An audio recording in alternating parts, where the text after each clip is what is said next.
Less than few hours to the end of President Muhammadu Buhari-led government, Senator Shehu Sani, former Kaduna Central Senatorial Representative in the National Assembly, has described the 8 years rule of the former military leader as a failure that closed the nation's borders to only grant waivers to the rich to import goods into the country and thus impoverished poor Nigerians. Shehu Sani stated this via tweet after President Muhammadu Buhari, in a nationwide valedictory broadcast on Sunday, claimed his government gave ability to the poor to earn a living and provided food for millions of people in the villages. According to Shehu Sani, over 63,000 people died untimely during the 8 years rule of President Muhammadu Buhari due to his failure to secure the country.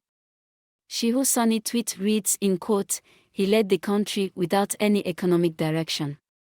He presided over a government that failed to secure the lives of Nigerians, 63,000 dead, 3 million IDPs and 366,000 refugees in neighboring countries. He failed to restructure as he promised.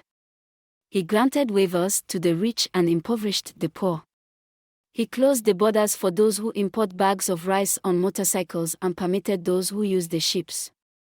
He built magical pyramids that disappeared after 3 days. He left uncompleted projects with huge debts to service for decades. He enabled, enriched and reinforced a cabal for 8 years. He appointed and retained failures and rewarded them with extensions. He was weak in taking decisions and ran away when it's tough. He has no house in London but made London his home.